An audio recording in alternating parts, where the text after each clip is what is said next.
Whole sports all plays. Whole sports all plays. Rebel soul child got a fist ball. I'm a respawn of ancestors and I'm blessed, They are not him, tell him fess up. I get check stub, hella carefree, nothing scares me, hella reckless. Yeah, I got next up, right? No, we not the same, cause see when I look in your iris, you likely to talk but not ready to ride. You do better keeping it quiet. My pen is ignited, my soul is enlightened. I like who I am, but I'm biased. The palette is right, and my drip is a fountain. I'm not like these regular guys. All of that talk is misguided. She like the way I make the tape print, but the way I make the words play is grim. I'm the reaper reaching for the kill switch. The label cut the check like the blazement. Something sparking where his brain is. The beat is somewhere where they prayers in. Geronimo, the way I make the bass jump when no parachute is tasted. What's going on? What's going on? What's going on? Another episode of Throwing Hands. Boy, Jay and my co-host Josh. How you doing today, Josh? I'm doing good, man. How are you? Oh man, can't complain. Always moving, never a dull moment over here. Yeah, for real. For real. How do you like the weather right now? It's cold. It's cold, it's wet, it's windy, it's horrible. Yeah. You brought this with you. I brought the bad juju. We were just talking about this being out there, man. You brought this over here. Oh, it's my voodoo magic. Oh, hallelujah. I'm ready for it to get the hell up out of here. Yeah. I changed up my diet, and now I'm kind of doing more high or low weight, high rep. I like start working my summer body. Your summer body? Let that heat come in fashion, boy. For real, man. Oh, man. Did you watch anything this weekend? Did you watch Volkanovski in Islam? I got some words to talk about that, which we could definitely talk about in this episode. And I want to save it for the guest that we're gonna have on. That could go and be the first thing we'll talk about. But you know what? Let me go ahead and introduce our guest. Let me do that real quick. All right. So today we got another very special guest. In the gym, they call this kid Bling Bling because he's got diamond for knuckles as he catches you with a bink bink. He'll strike down the middle, knock you out, then bring you back and make you dance like John Fiddle. This guy is ready to go mafia like Al Capone, stepping in the cage, winning all the smoke. Careful, though, he might draw and go poke, poke. He'll leave you wondering if you'll live to see tomorrow. Last thing you see is the shine of his gold made in El Dorado. Ladies and gentlemen, his name is one you need to follow. He is the one and only Brandon Elizondo. What's going on, Brandon? Man? Uh-oh. Can you hear us? We lose you? No, you can't hear us? Uh-oh, we lost him. We lose you? Can't hear us? Okay. Brandon.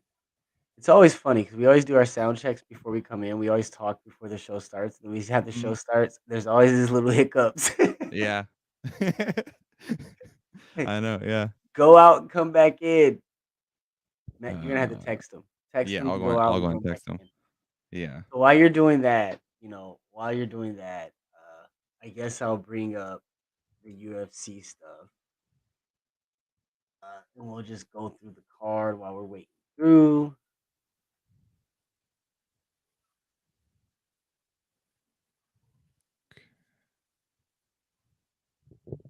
Okay, I just sent him a message. Yeah. Can you hear us? No? I don't think so.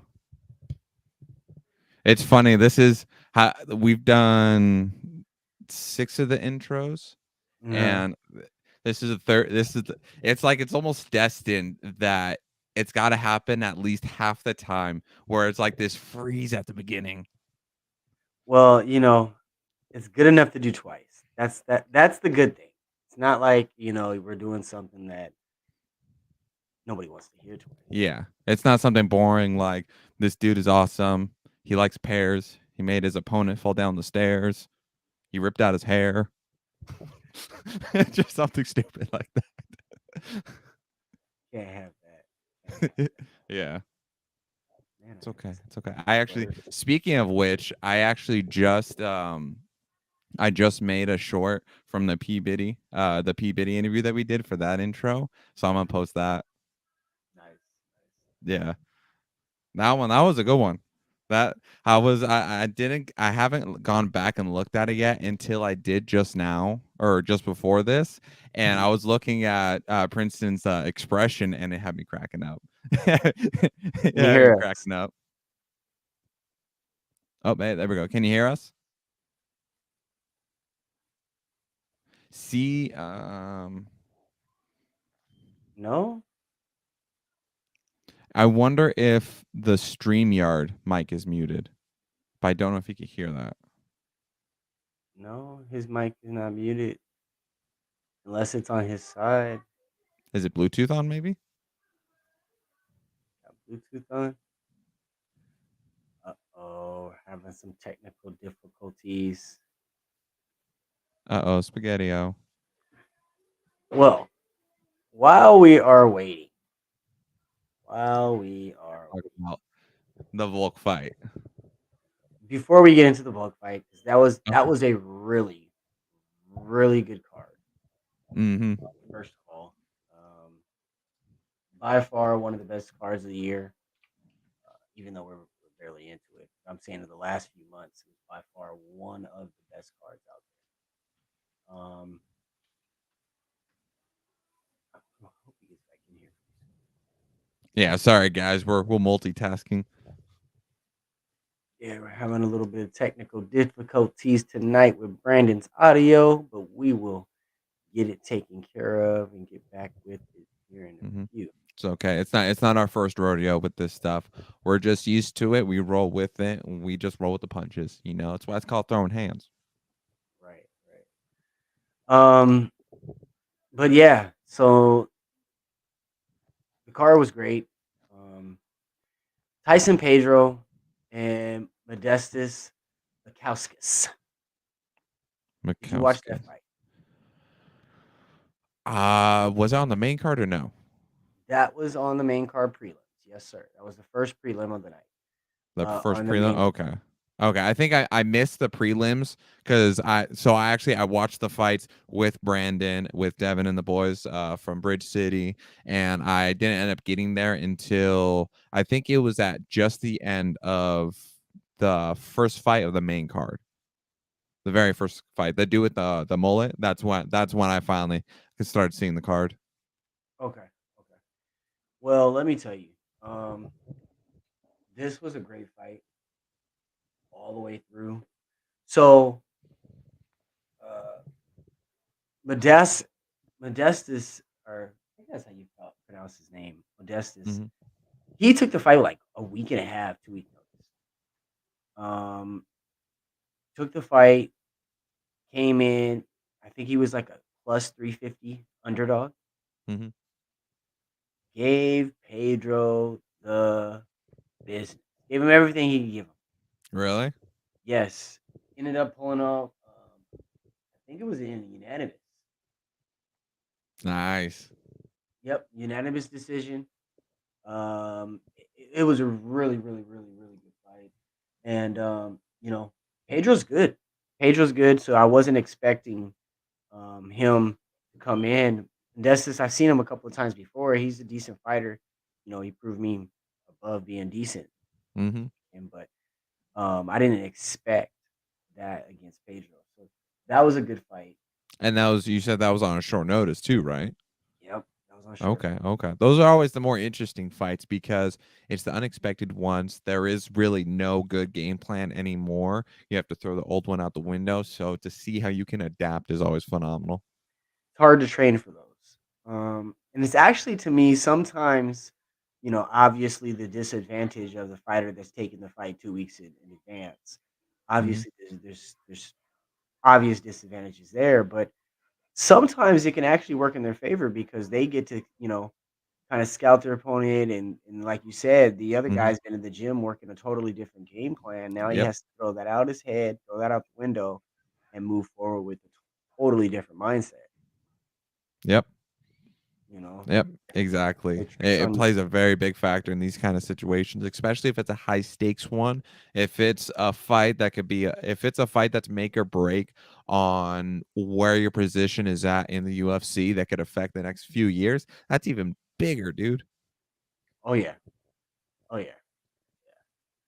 Um, the next fight, the Jimmy Crute versus Alonzo Minfield. I don't know if you saw That it was the one that I just came in at the end because Jimmy Crew, he was the one that fought Anthony Smith, right? previously. I think so because he's the one with the mullet, right? Um, yeah, I guess you can Jimmy want to Crew or call it. Jim Crew. I don't know if you want to call that a mullet, but he has something like. But yeah, Jimmy Crute and Mhm. Alonzo Minfield was the big swole dude. Mhm. Yeah, dude, that was a scrap. Was it that one I was looking forward to? I'm so sad that I missed it. Jimmy Crute, bro, he took some fucking punishment. He took some punches that should have been night night. Mhm. Should have been tucked in, Mickey and Minnie on the television and some milk and cookies. Like some big shots.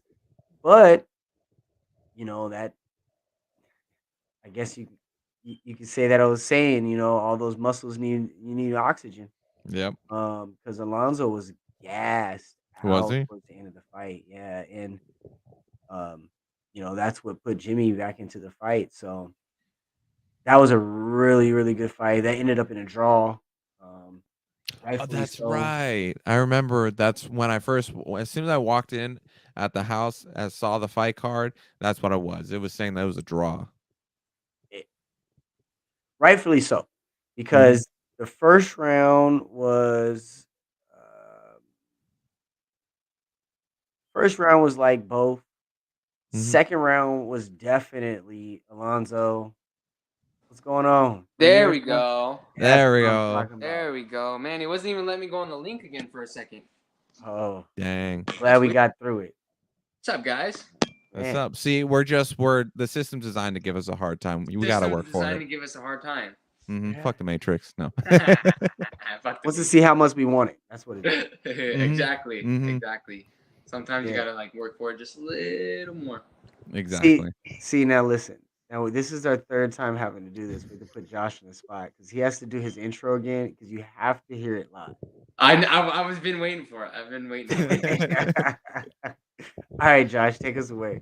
Okay. All right, ladies and gentlemen, we got another very special guest. In the gym, they call this kid Bling Bling because he's got diamond for knuckles as he catches you with a bink bink. He'll strike down the middle, knock you out, then bring you back and make you dance like John Fiddle. Woo! This guy is ready to go mafia like Al Capone, stepping in the cage, wanting all the smoke. Careful though, he might draw and go poke poke. He'll leave you Okay. wondering if you'll live to see tomorrow. Last thing you see is the shine of his gold made in El Dorado. Ladies and gentlemen, his name is one you need to follow. He is the one and only Brandon Elizondo. Yes, sir. That was awesome. I like that. That was Yeah, very well thought. yeah. It was the perfect rhyme scheme, and I The had to di- stick the in. diamond the diamond in the knuckles, that right Yep. there is like that's fucking perfect. Yep, and I had to tie it in too with the bling bling because James, that's his nickname in the gym. Everybody calls him that, so click That's him with the sick. bing bing. That's Yeah, I sick. was on mute, but I said that's what I was like. Yeah, I had that was my line. The bing bing with the bling bling, or the That's bling sick. bling with the I bing like bing. that. Yeah. Yeah. Yeah, Hmm. yeah. That one I had specially written. I was like, okay, I can't I, wait to. I literally I've been waiting for you to get a fight for a minute, so that way I could get an intro for you. It's like we gotta set you up, boy. Heck yeah, I've been waiting, man. I've been waiting. It's my first uh, interview right here. Oh, how is are it? you, are you excited about the fight coming up, man? We're Oh right around man, the this corner. is probably the most one I'm excited for, man. Yeah. Like I can vision it, you know what I mean? So What makes it's this one a little bit more exciting for you than the others? just the work I've been putting in, you know what I mean? Like, I thought I was putting a lot of work in before my fights, you know what I mean? But now that I really see results and, put sacrifices, you know what I mean? I'm like, man, this is really what it's about right here. Yeah, and I could vouch for that personally, seeing just the work that you put in, because seeing not only your story, like James, I'm not even kidding. This fool with Devin, they'll jump into the pool when it's like 4 a.m. when it's this cold outside. They're that determined. Like it's crazy. So I got out of training at 7:30, and I was like, shoot, I got till 8, so I ran home. I got here like 7:45, and that's my routine. I jump in the pool for 3 minutes every night, so I jumped in. I was like, oh, jumped out, hurried up, got in the shower, you know what I mean, and I was ready to go. Damn. Now, how long did it take you to get used to that? It's still, I don't like. I don't think you can get used like to here. Like it's not. It's every day. It's still. You It's still gotta the same. psych yourself into it. But my body's really used to it now. So it's like Okay. when I get in there, it's like not as bad. But it's like the last thing you want to do is jump in 39, 45 degree water. So. Oh yeah. But hey, it does wonders for recovery. But it does wonders, and like even mental, because it's like I do it in the morning too. So it's like you don't want to jump in the water in the morning, But when you do it, you're like, I did it. Yep. It's a random camp when we were younger. We did the polar swim. Oh my god! I don't even know. Size I swimming don't even pool. think I want to know what that is. I don't think I Like- can do that. It's like basically what he's doing, but it's like up north or in a very cold atmosphere, and then it's like Olympic size swimming pool. So you're supposed to jump into one side and swim to the other. Boy, it was all cool for that first, half of the swimming pool, and then your body's like, "What the hell are you doing?" What? And they say like when you're in water, and you're moving, you're circulating. It's like when you're in that cold of water and you start to move or you start to swim, you only get colder. Yep. That's it. You ain't circulating nothing. You're just getting colder. Yep. Everything's stiffening up, and it's getting harder to move to get that circulation going. Yeah. I did it one time like that, and I was cold plunging, and I was like, you know what? Let's challenge myself. So I like went to the deep end, and then I was like, oh, this ain't too bad. So I swam halfway down with my head under, and I was like, oh my god, like never had a brain freeze like that. Like it was insane. Ooh. Instant too. It was instant. It was crazy. I was like, I don't know if I can do that one again. Yeah, So you the water probably gets hopped out, colder looked as for it the goes down, sauna. no matter what. Huh? I said the water gets colder as it goes down, no matter what. So. Yep. Yeah. I thought I've never had a brain freeze like that. It was like it's like I didn't even have to drink anything. Wow, that's crazy. That's crazy. No Me, 7-Eleven I Slurpee. yeah, I would have jumped out of that pool. It's like, fuck y'all, where's the sauna? Give me some hot cocoa. You run over to Starbucks, give me like 3.5 cups. It ain't good. That's my ideal in my head, but you ain't gotta get persevere me far that way. Yeah, you could just imagine there's some heat. There you go. Yeah. No, but it does wonders. I love it. So.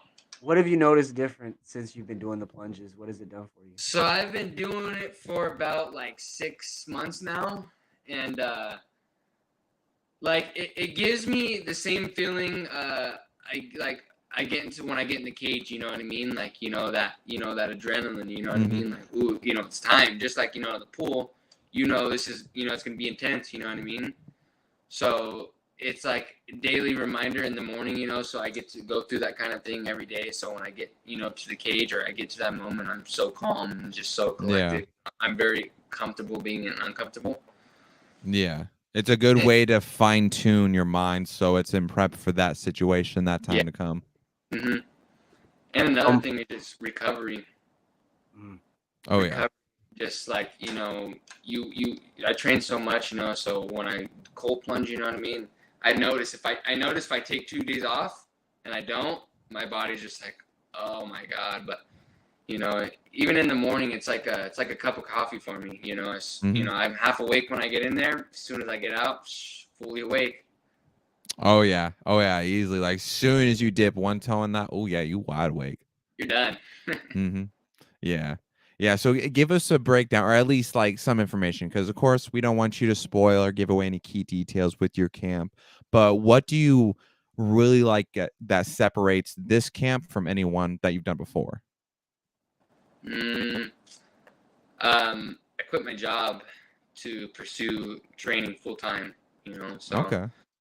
So now, in the back of my mind every day. Also I don't have a lot of money, you know what I mean? So it's like, I'm putting my money for sacrifice, to be able to train every day and get better. And so when I get in the cage, I'm the best version of myself, So that right there, I know, is the top key to this camp. You know what I mean? I do nothing but train all day long. So it's like, I'm not wasting my time on an 8-hour job that I'm probably not going to do in 2 years. You know what I mean? Yeah. Right. Yeah. That's That so gives you so important. much time in the gym. Yeah, I give you praise for that too. It's nice, and it's nice. It sucks not having a lot of money. You know what I mean? But if you grind for a couple of years, you know what I mean, like this, and you tell yourself it's not always going to be like this, it won't always be like this. You know what I mean? You'll get, if you want to get somewhere, you just got to put your mind to it, and you'll get there one day. Right. Exactly. And that's a great mindset to have, because what I feel like a lot of people tend to lack, especially nowadays, is kind of that future hindsight. Nobody thinks about, if you make sacrifices now in this moment and for the future, how Exactly. much can you benefit from it? Like dude, straight up, especially for you, like you're 19 years old, right? Yep. Yeah. So 19 years old, you said, you know what? I want this to be my career. I want this to be my dream and my legacy. So I'm going to quit my job. I'm going to dedicate my everything to train multiple times a day, doing everything necessary in order to make this happen. That Yeah. deserves nothing but utmost praise and nothing but respect. Yep. And that's one of the things that people don't understand either, is that, this is a full-time job. And in retrospect, it's almost like having two full-time jobs, because one, you're getting your ass kicked, Yeah. and the other, you're recovering. Yeah. And when I was fresh out of high school, I started working 2 jobs. And I was working 2 jobs, coaching the kids class and a fighter at the same time. You know what I mean? So it's like, man, like, why? I was making, a lot of money. You know what I mean? But it wasn't doing nothing for me. You know what I mean? Like, it was doing absolutely nothing for me. I'd go to training so tired. I didn't even really get to train during the week. You know what I mean? Because I had this job. And so when I finally, realized, what, the money right now, it's like, this is little. If I could put some sacrifices in, you know what I mean, and dial down, so it's just stressful. I don't need to be stressed like that. Yeah. Yeah, absolutely. And like, I'm gonna feed mine and James Eagle a little bit, but mostly yours. What I like about especially because this past year, like, we all didn't really get to know each other until this past year. Yeah. But the relationship that's been built and the direction it's going, I think, is absolutely phenomenal, because the role that me and James serve now, that I feel highlights you guys, especially in like what you said now. You sacrificed your job to put your everything into this. Now, you're on this show, and now you have the ability to get more spread and more outreach. Yeah. So as you progress more as a fighter, you get those W's, you go for that belt, you go pro, and you start dominating. You already have something built. So boom, those 2 years later, when you put in all that sacrifice on that work, it pays off and more. Yep. And you know what? And most people don't see that kind of vision. You know what I mean? Like, I don't, And see I it don't through. like to, really talk to, outsiders or, girls or anything like that, because it's just all a distraction. You know what I mean? Like, and people don't realize that, people don't realize you have to sacrifice, even girls, what, men are most wanting about, you know what I mean? And even me, if you know me, I love girls, you know what I mean? But, it's like, You gotta show off that bling bling for the ladies. you gotta show off the bling bling, but like in 2 years, if I'm still, working at, some restaurant, you know what I mean, and some girl is some nurse, you know what I mean, it's like, she's not gonna want to go with me, you know what I mean, or it's like, you just you're gonna waste all your time on women, and then in a couple years you're not gonna have anything. That's what a lot of people do. A lot of people are always worried about the women, or they let their women control. Oh, well, I don't want you to fight. You're not. Oh, okay, I'm not gonna fight. I'm just gonna go. You know what I mean? So that's why I just I stay out of it. You know what I mean? And in 2 or 3 years, when I'm on top, then the girls are gonna be like, oh my god, bling bling bling bling bling bling, and I'll be like, all those 2-3 years that I sacrificed is all gonna be worth it. Exactly. No, Build up that value.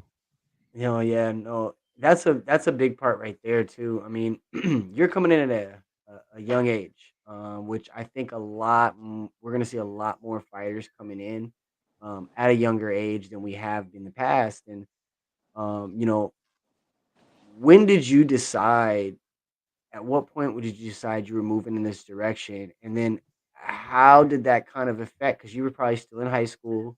You were probably okay. So how did that kind of affect you with dating and things like that? Because that's a perspective we never really get to see in the fighting.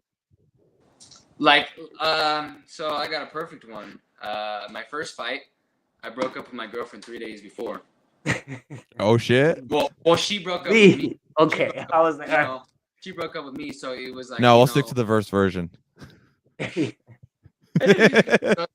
broke up with me, so it was like, 3 days before your fight, you're supposed to be thinking about your fight, and she was supposed to be coming to my fight too. You know what I mean? So it's like you're set on all that, and then all of a sudden the barrier just boom. 3 days before your big day. It's like it's either you worry about the girl or you worry about your fight. You know what I mean? And that's where I think the switch had to come on for me. You know what I mean? Because my first fight was in Lake Tahoe, so I was in Lake Tahoe by myself. I didn't have nobody with me. So when I broke up with my girl, or she broke up with me, I was by myself. So I didn't have anybody to really.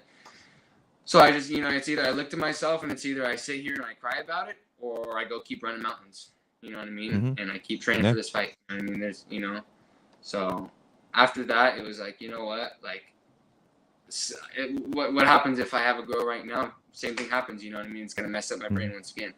So it's like I don't even want to put myself even close to something like that again. You know what I mean? Because you're so dialed in, about your fight, and then something else goes wrong in your life, and you're worried about that now. Now you're not even worried about the price. You put in 2 months of hard training for this thing, and for some girl to ruin it? No, heck no. Yeah, and we talk a lot about how a lot of this sport involves the sense of the mental, how much of the mental can affect the fight itself, what happens leading up to it, because anything can happen. Shit can hit the fan like that in any situation. Like that. Yeah. What I mean? Exactly. And it gives a lot of fighters a lot of difficulty, and that's what casuals don't necessarily see a lot too. Exactly. And most people, not even, casuals too, but even if you're in the stands, you know what I mean? And this guy's dad could have, possibly passed away, 5-10 minutes ago before he was about to walk in the ring, you know what I mean? I mean, how do you really think he's gonna go out there and perform, you know what I mean? Like, crazy. Yeah. And we talk about all the time too, unlike most sports, there's the team camaraderie ends at that door. Yeah. Once you get in the cage, yes, you can hear your coach. Yeah, you might be able to hear, but it's you. It's you. And I was at I got to watch the last Rough event. It was the first fight I actually got to go to and enjoy, not fighting. And it was nice. I was, sitting in the stands, and somebody was with me, and they looked at me, and they're like, man, it was their first event, being in there. This is crazy, it's only you in the cage, you know what I mean? And it's like, yeah, it's like, everybody could tell you what to do, you know what I mean? Everybody could tell you to eat good, train good, but at the end of the day, you know what I mean? You're the only one that's going to step in the cage, and you're the only one that's going to pay the prices for what you did or what you didn't do. You know what I mean? I mean, even in basketball, football, and stuff, you start acting up. They like, hey, time out. Let me get his head back in the game. Or even if you're having a bad couple of minutes, you know what I mean? You got your whole rest of your team. You don't really have time for that in the cage. You know what I mean? If you got a game plan and it goes out the window, yep, that's all you got. There is no timeout in this. There takes a split second. I mean, so speaking of split second, we were waiting on you to talk about Volkanovski. Okay. We might as well just bring it up now. So first off, what's your take? Did Islam win? It was an awesome fight. Awesome, 10 times better than what I expected. Awesome. And I think Islam did not expect that from Volk at all. No. I think Volk was very confident, which again, if you're, even if everyone thinks Islam's going to beat Volk, if Volk's mind's okay and he goes in there, you know what I mean? He's going to perform, you know what I mean? Just like he did. So I think he won the fight. I think the whole time, Islam was like, wow, you know what I mean? This is not what I was expecting. And he can't hold him down. You know what I mean? And I think he won 2, 3, and 5. Islam? Yeah. Not Volk. But here's my thing with it. even if Islam, even if Islam was the winner, or I mean he was the winner, but even if I thought he was the winner, and if it was split, I'd have been okay with it. You know what I mean? I'm like, okay, Yeah. it was a close fight. You know what I mean? Like I get it. That's okay. 49-46 unanimous. That's out of the window. You're smoking crack. Yep, exactly. That's exactly what we were talking about too. Because I mentioned to James that we were all together. We were watching the fight to Devin and the boys, and that was like, well, that's exactly what I was talking about. Split decision, I can understand, but unanimous, no way. Because like we were looking at the stats, Alexander Volkanovski, he landed 145 significant strikes. Yeah. Islam only landed 95. Look at Alex Islam's had, face, man. I mean, Islam's yeah, face. Islam's face was yeah. destroyed. Yeah, it was the takedowns and the control time. That was the key thing that I felt like is But what gave it to Islam. but I looked at it from this perspective for two things. Because you guys laid it out. Islam, what won the fight? What won the fight was the fact that Volk couldn't get off. And the reason why he couldn't get off is because Islam did a great job of smothering him. He did, yeah, he did. Mhm. Yeah. And honestly, the 49-46 is not a bad score in retrospect to what took place in the fight. Yeah, no, I definitely understand that too. Because yeah, I mean, he got taken He down. got smothered. Yeah. And the only time Volk had a chance, he did capitalize. Yeah, So I know. that's what gave us that wow factor of, okay. And I agree. Next time, I don't know if Islam whoops him. I don't even know if Islam ever takes this fight again. Yeah. That might Yeah. have scared the shit out of him. Well, and like you saw the look on his face at the end of the fight, he thought he was about to lose his belt. He was shocked. belt. He was like, "Wow, I might lose my belt right now." Like he had no clue he was gonna win. And I don't know. Mhm. All joking aside, I don't know if he really knew where the fuck he was for that last couple of seconds of Yep. that round. Yeah, seriously. I mean, he got Yeah. hit. You know what I mean? It was a pretty bad crack. Volkanovski is a strong dude. And he was Yeah. pissed. Oh, He wasn't yeah, just dude. he was fucking furious in that last round. So Yeah. Mhm. I could imagine, that the force and effort he threw into that punch. It was a good fight though. I will tell you this. And that's all. Just like the Super Bowl, you know what I mean. As long as it's a good matchup and it's not a complete blowout, you know what? Thank you. Yeah. Can't be mad at it. Yeah. That's all I can And I ask. think and I think for the first time ever, we've seen someone who is so resilient, and capable to like truly be able to resist just being overwhelmed with that style of Dagestani wrestling. Because you Yeah. don't see anybody else that's been able to fare so well. And I think Alex's background with the rugby, the fact that he used to walk around 220 plus and do rugby with heavyweights, so that the fact that he was able to resist so much of Islam and his wrestling, I think that right there was a perfect example. And it really increased my opinion of him because I thought he was going to lose. I thought it was going to be a quick finish. So I was very impressed. I think we go. Yeah. And I think we're all on the same page too. That if that fight, that last round, if it would have kept going, Alex would have finished it. But yeah, just like James said, I mean, he Mhm. smothered him on the ground, and he had his back. I mean, Mhm. he had the dominant positions. You know what I mean? Even though he didn't really do anything with it. I mean, still control. Mhm. It's still points. He So played Yeah. it safe.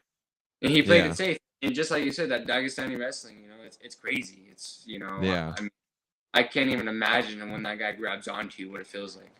I Yeah. do agree though. It made me feel better about the score the following day when they kept Volk as pound for pound number 1.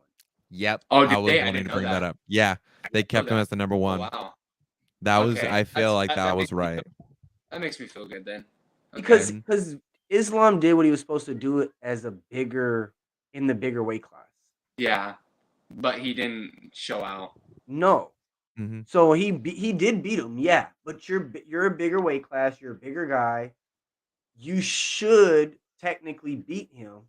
Yeah, But very good Volk fashion. did his fucking thing. I think Volk might Yeah. fuck him up if they ever had another opportunity. Now that brings me to this: Charles, I think, comes back and whoops him. I hope so, man, because that right there, that's my It's my number 2 favorite fighter right there, and to see him lose, like it devastated me. It devastated me. Yeah. So I was like, wow. But that's how you really see where that wrestling and that. I mean, he's the way he submitted Charles, it just looked easy. You know, it just looked like he didn't even take any effort. He was Yeah. defeated. So He I'm was just. defeated. So I'm like, you know, I mean, Islam's good, man. Islam's good. He's. And I think it was that strength that overwhelmed Charles, especially because, you know, kind of looking at just the build between Islam versus Charles, for example, Charles, he's taller, he's more skinnier and lengthier, while Islam, he's a bit more stockier. He's a lot bulkier too. So he looks like he has a lot more like thicker muscle. Like how I always crack jokes with Devin, how he has that construction worker strength. Yeah, Like that too. It's like exactly what he's got. exactly. It's that exact thing. He's got. Yeah, and there's something about the way Islam just has that center of gravity.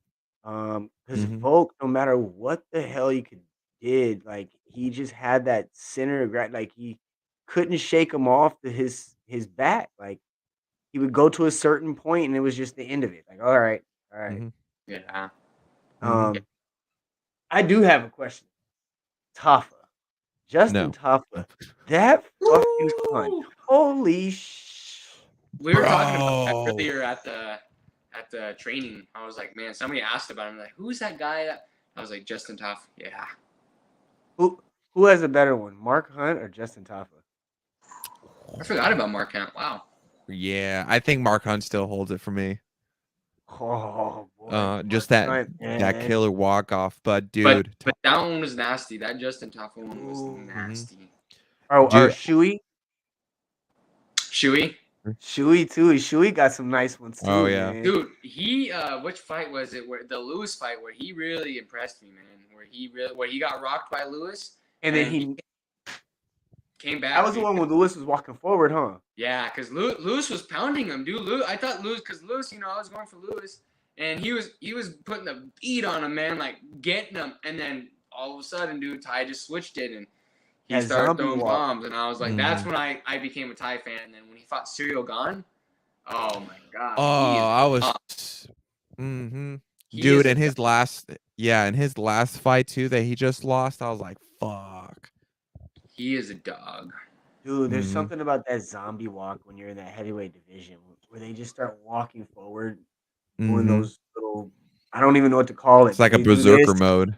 Yeah. And I'm like, oh, 1, 2, 3, you're about to get knocked out. Like, I was just talking about this like with Devin, and I was like, man, like how do you think those guys feel when they go inside the cage versus how we feel? And he was like, dude, they probably feel so much more, you know, intimidated and scared because, dude, it only takes one shot for those guys. That's it. It's not, you know, for those guys, all you need is one good shot. That's it. I mean, perfect example is the Bader and Emelianenko, the Fedor saga. I mean, how the hell do you predict that Fedor gets knocked out by Bader twice? Yeah. There's no way you predict that. You couldn't tell me that 1,000 times. There's no way. But Bader has that. He's always had, don't get in this certain area. Because if this right hand over the top comes and it connects you, you are going to sleep. And I don't care who you are. Yeah. And like +2 with the heavyweight division, like you think about it, at the end of the day, they still have human limitations just like we do when we sit at a lower weight. But the difference is that they're taking the heaviest damage because they're the ones throwing the hardest versus us sitting at lightweight, flyweight, even welterweight. It's not going to be as much of an impact like that. Yeah. You know, especially flyweight, you know what I mean? We're 125ers, you know what I mean? So we're coming fast and we're coming powerful, you know what I mean? But we're not coming like, you know, welterweights or, you know, nothing like that. You know, we're still small guys. Yeah, catch them with the bing bing. So bling bling. The bling bling and the bang bang. Yes, sir. So stay in the heavyweight division real quick. Got Jones on the horizon. Yes. I'm mixed with him, you know what I mean? I'm mixed with that guy. Me too. Because I don't like him as a person, but then when I go watch the documentary I watch on him, it completely changes my whole mind on him. It's insane. It really is because I have so much dislike for him, and then I go watch the documentary and I'm like, wow, Like, just Mhm. wow. You know what I mean? There's nobody that can do that, like, like that. Mhm. It's insane to me to look at who his brothers are. Look at the success they've had. Look at what they've been at when they've been at tip top shape for Yeah. their careers. Mhm. And to say, I don't think John Jones has ever been at tip top shape. Honestly. I don't think he's ever reached his Like peak. his full potential. I That, don't think I he. never Yeah. thought about I don't it. think Yeah. he ever has. And you know what? My thing is, like, you know what? And everybody's always, calling him the GOAT, and he's the best, and he's amazing, man. But my thing is we're in a you're in a professional sport. You know what I mean? You need to be professional. Being professional is not getting, caught with steroids multiple times or getting pulled over multiple times. You know what I mean? Like, I seen a video and he gets pulled over and he's just can't even speak and he's looking at the. It's like, Mhm. man, you're supposed to be the greatest of all time in a professional sport, and you can't even be professional at all. Yeah. We would You know? never catch GSP like that. No, exactly. And Mhm. it's We would like never you catch. could be as good as you want, but in my opinion, I think after all that, I don't ever think he should ever get a shot of fighting again. You know what I mean? It's been 3, 4 Mhm. years. I mean, I don't. Yeah, maybe 3 years. Since he's fought, and it's like how much BS has he built up? You know what I mean? Mhm. But And you make a very strong point with it too, because we've seen other fighters. I mean, just like with the whole spiel that happened with Dana White and his wife, and backlash to what you said before. For people in that situation that Jones has done, they've gotten immediately kicked out of the UFC, and they still haven't Nate fought in there Diaz, since. Nate Yeah, Diaz, or Nick Diaz. I mean, yeah, that's a good perfect example. example. You know what I mean? Perfect example. Hmm. It's like now weed's not even on the test for UFC anymore. They don't even test for that anymore. But you want to And Yeah. know something? It comes down to politics. Because right there, you said Nick Diaz. What has been the biggest story of UFC and Diaz since UFC started? They hated the Diazes. For I, some reason, I they just hated yeah. the Diazes. Hmm.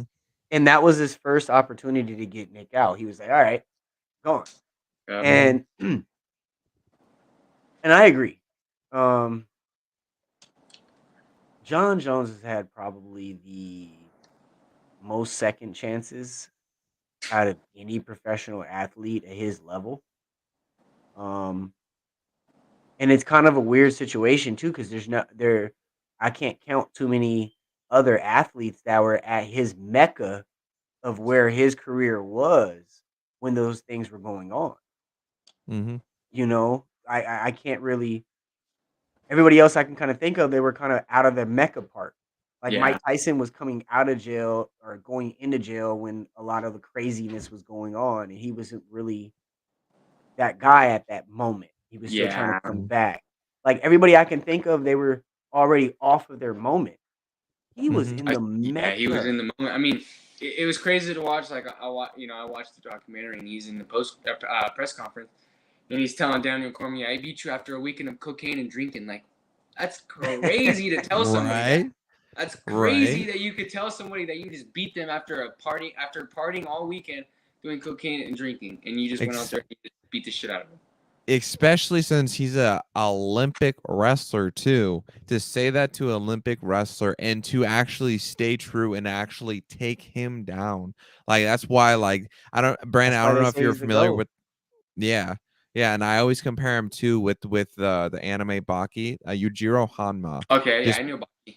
yeah, because Yujiro Hanma, he's the same thing. Like you cannot deny the raw power, the raw strength, and raw talent he has. But then at the same time, it's a love-hate relationship because his just his talent alone, but then the bullshit that goes on, the shit that all the stuff that's gone on. Like there's been UFC fighters that had domestic violence issues that got kicked immediately. John Jones had one, and he's still in the UFC. So And in it's the just UFC. crazy to see everything that goes on with I them. have a question though. Since we already talked about politics and John Jones getting extra cookies. Did Dana save him from Nagano? No, you know what? I think Nagano. I at first Was it thought kind of like a I thought Nagano was ducking him at first, but I think what it is, I think that Francis wants to go do boxing and stuff like that Mhm. and make other money otherwise. And I think that Dana told him if he does that, he's not allowed to fight in the UFC anymore. But see, Yeah. I understood that part because that's why Dana was pushing so hard for that contract extension to be done before he was able to get any type of situation with boxing. Mhm. He wanted him to complete that last fight, remember, and then see about what he was going to do with his contract. Now, Mhm. when they leaked Ngannou's demands, Ngannou had 2 fights that he demanded with John Jones. Okay. Now, the reason why I say did he save him, because John Jones has been talking about coming back for a minute. Yeah. Mhm. No, you guys for a long time. And then Ngannou gets cut and That John and that, Jones comes back and he's that's what 260 pounds. yeah, that was my immediate reaction to that because I was like that is straight BS, man. That is straight like, that fight's been talked about for a very long time. You're at the top, you know what I mean? You got the most power. You're the one that can put him out, and then you're not anywhere. And what he was offered? What, like how many million for that fight? See, but that's the problem right there. I think because if because Ghana, is that his name? Ghana? Nagano? No, Mhm. the other dude he just Oh, beat. Uh, The other dude he just beat. trying to think. Yeah, he's about to fight him. John Jones is about to Ghana. is it Bam Bam? Tai Tuivasa? I might be. I know Cyril Gain. He just fought Tai Tuivasa. That was his last Gain. fight. I'm tripping. Ghana. Gain. Um, but yeah. So the Gain thing, he just beat Gain. Nagano just beat Gain. And then, if you think about it, at 260 pounds, John Jones will never be a light heavyweight again. Yep. He is a big It's boy. going to be hard to drop that. He's big as fuck.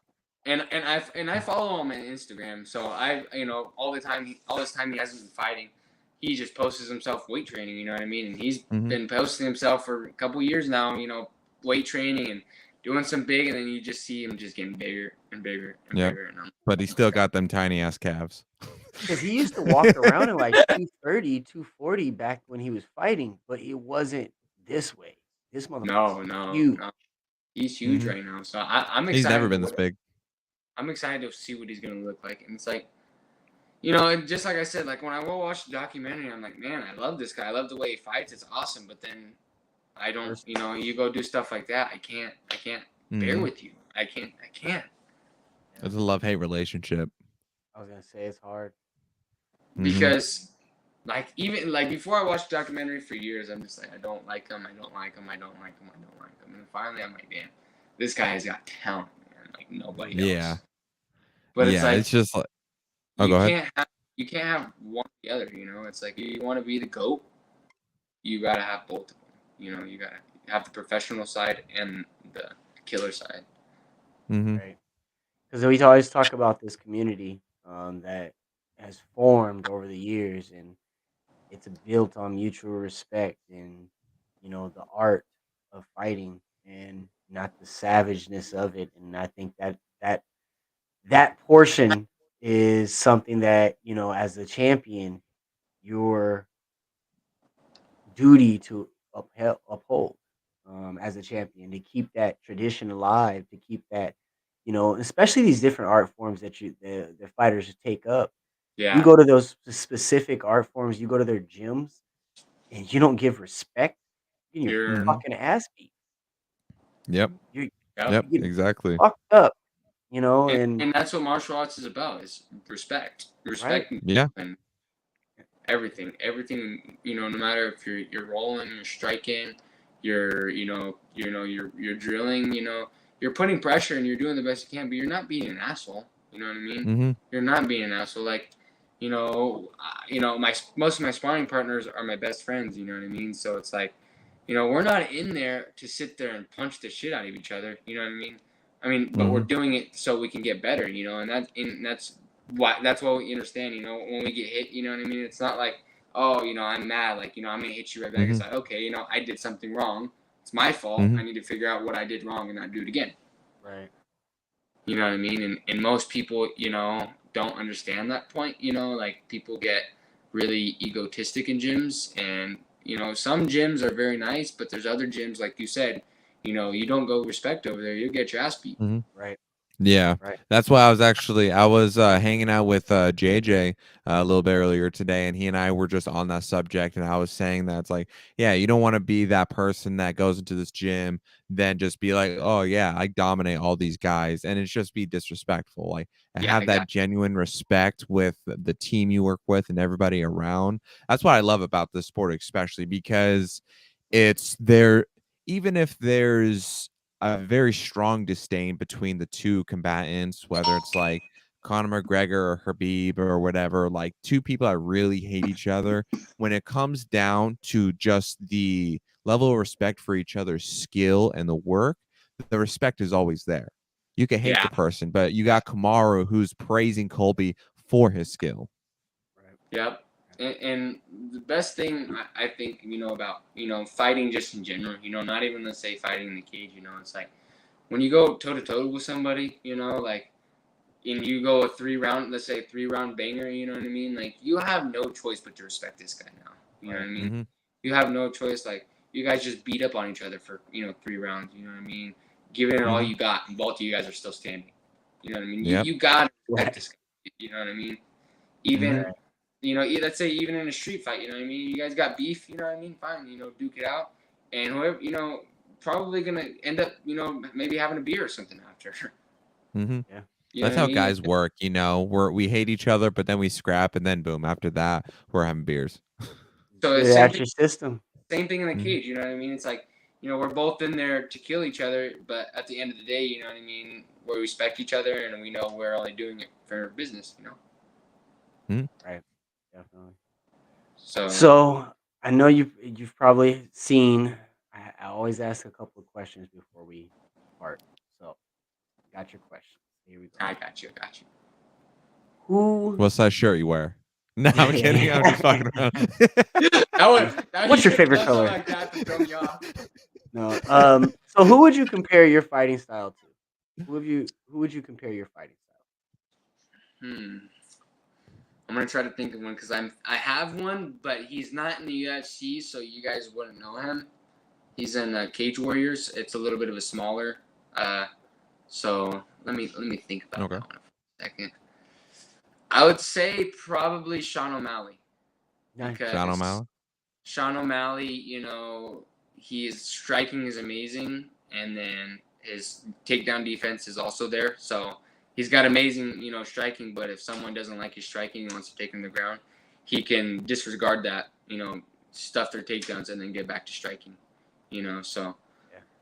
I feel like that's the same for me, you know what I mean? Like, and I'm good on the ground, you know what I mean? But striking's where I want to be, so if I'm striking and somebody tries to take me down, you got to just stuff a couple of them if you want to be where you want to be. And you got to eventually make them stand with you.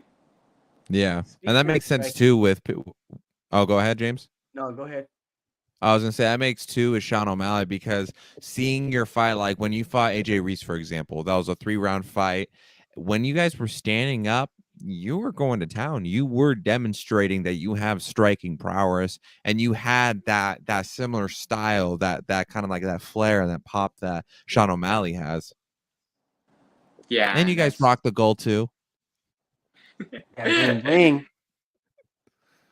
bling. Yeah. All right. So my second question for you is, who really, over the years, what you grew up watching, like who really influenced you to really want to take this to the next level?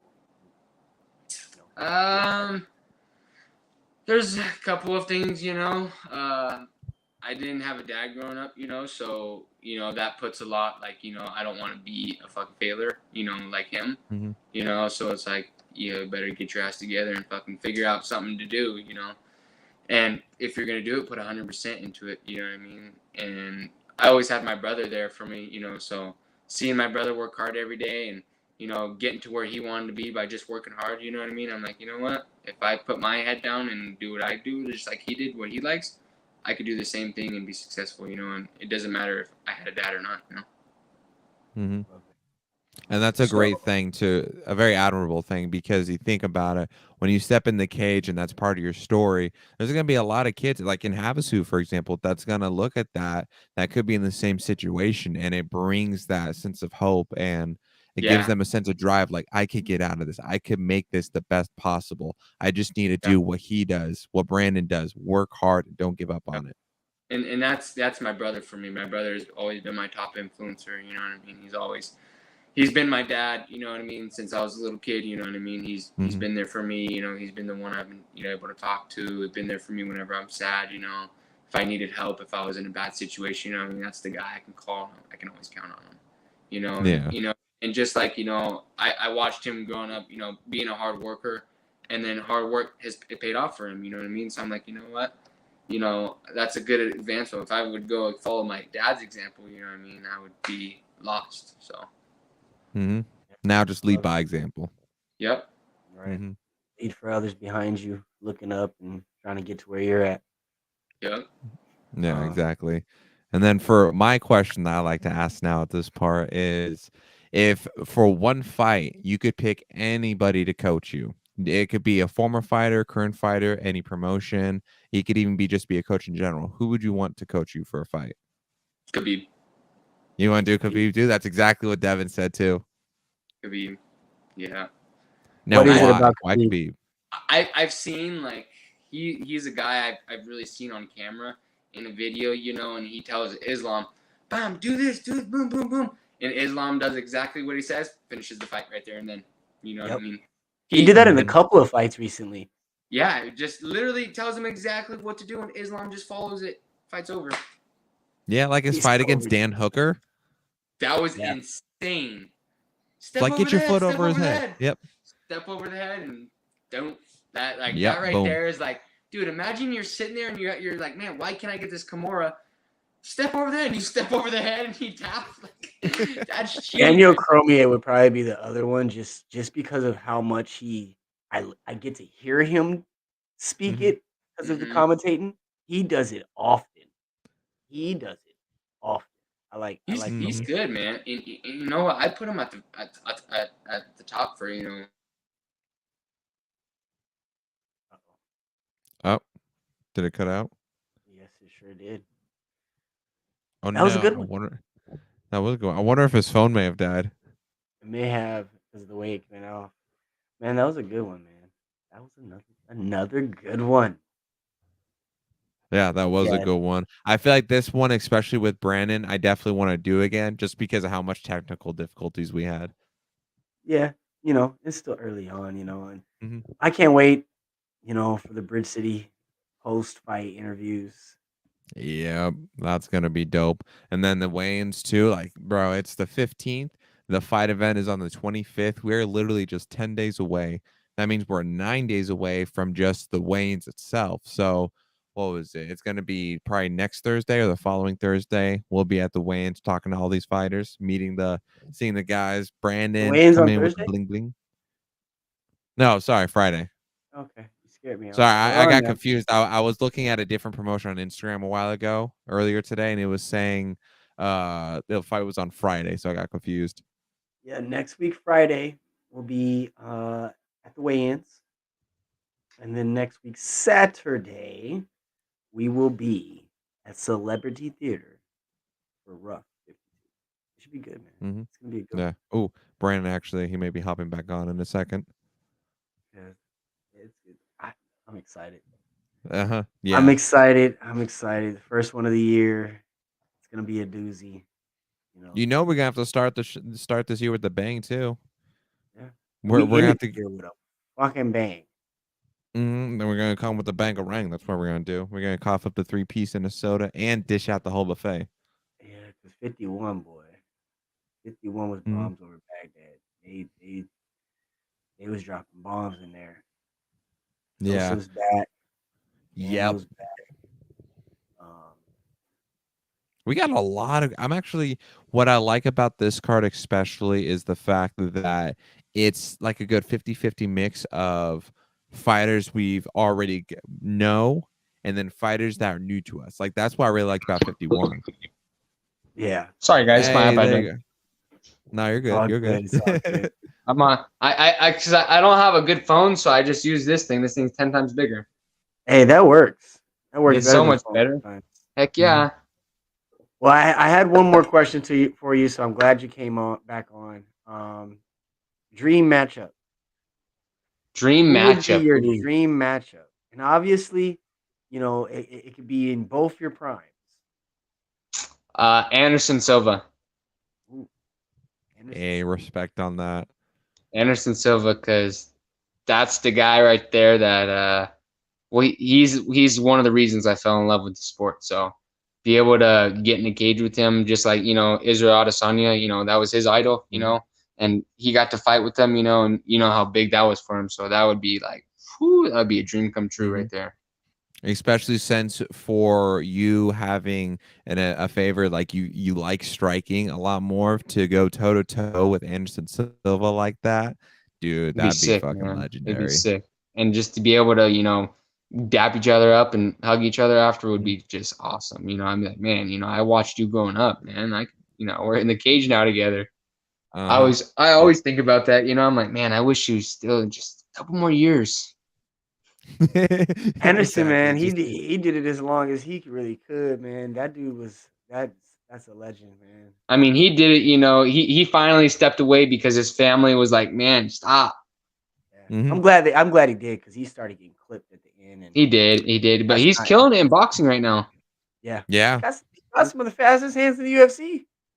Killing it I in still boxing right argue now. with a fight with Jake Paul. Which one? The I one don't where even Anderson talk about Silva and that Jake fight. Paul fought. I don't even want to Oh, that yeah, I forgot. Oh yeah, that was talk. that was. Mm. I don't even want to talk.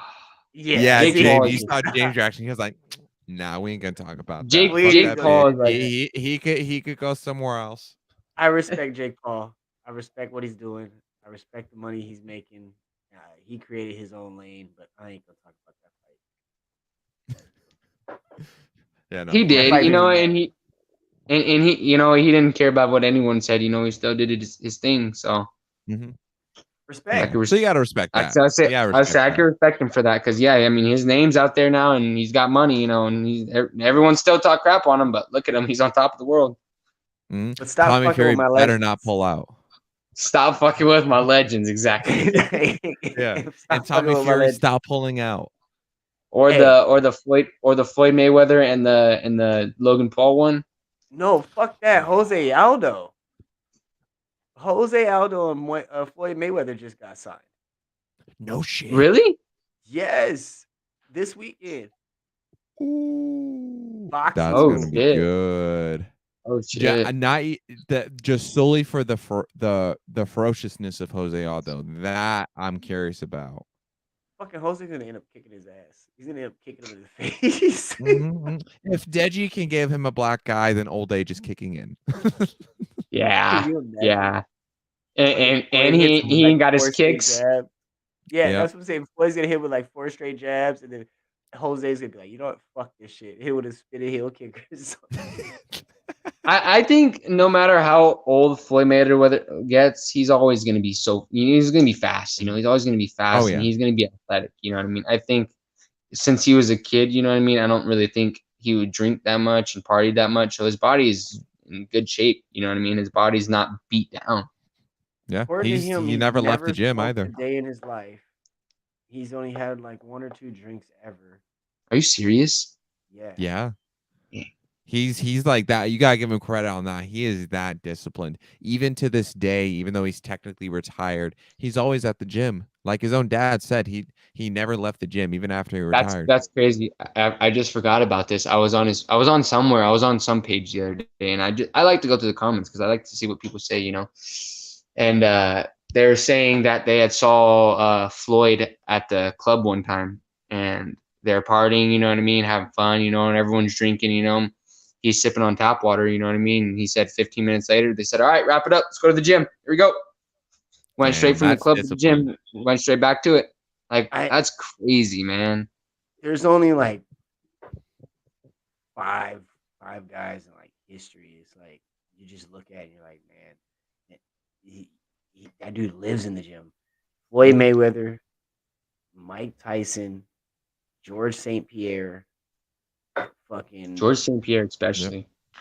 bro, like, Yep.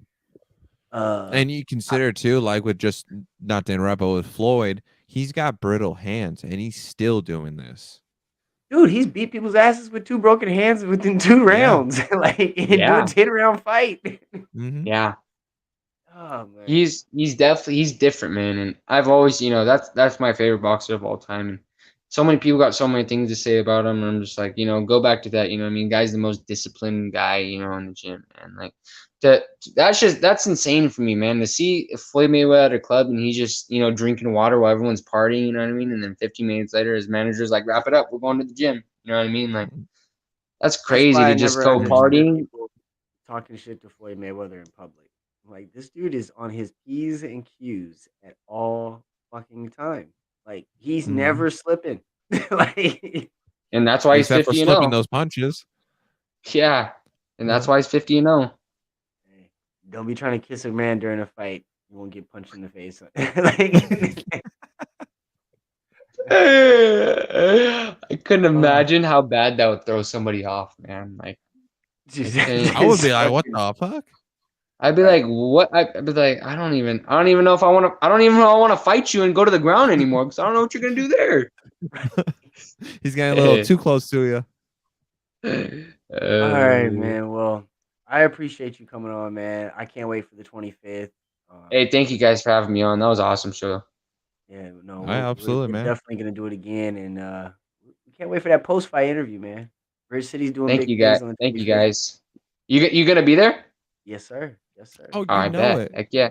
Heck yeah. Heck yeah. We're gonna watch it, and we're gonna see it. We're gonna be, me. I'm gonna be right there, cage side. We're gonna have Cage James side, there. baby. This time we're gonna try to really get those post fight interviews in. So you get that W, we'll get that interview in. We know we get it. Hell yeah, baby. Hell yeah. Yeah. Oh, by the way, Thank you, Devin guys. said hi. Hey, anything you want to shout out? Anybody want to say what's up to before you get up out of here?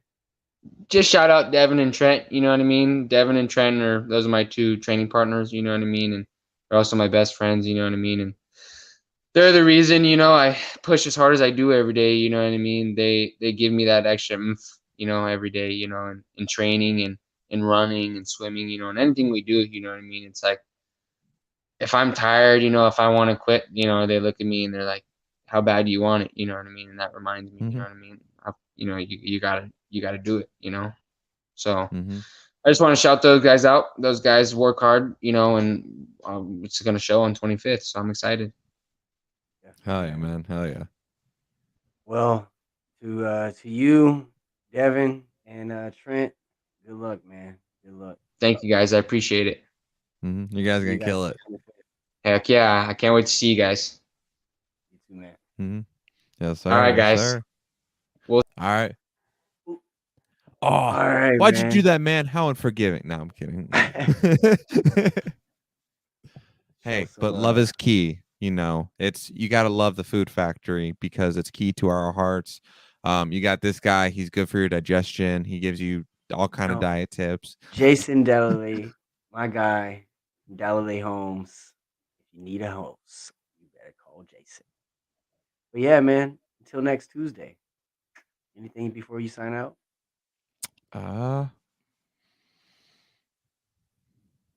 We gonna kill it. That's all I gotta say. I like that. Only thing that I have to say is February 25th, Celebrity Theater, Rough 52. Next week, everybody. If you haven't got your ticket yet for pay-per-view, then you need to hit me up and ask me how to get it. Until next Tuesday. Jay signing off. Whole sports all plays. Whole sports all plays. Rebel soul child got a fist ball, I'm a respawn of ancestors, and I'm blessed, They gon' knock him, tell him fess up, I get checked up, hella carefree, nothing scares me, hella reckless, yeah, I got next up, right, no we not the same, cause see when I look in your iris, you likely to talk but not ready to ride, you do better keeping it quiet, my pen is ignited, my soul is enlightened, I like who I am, but I'm biased, they call it is right. my drip is a fountain, I'm not like these regular guys. All of that talk is misguided. She like the way I make the tape print, but the way I make the words play is grim. I'm the reaper reaching for the kill switch, the label cut the check like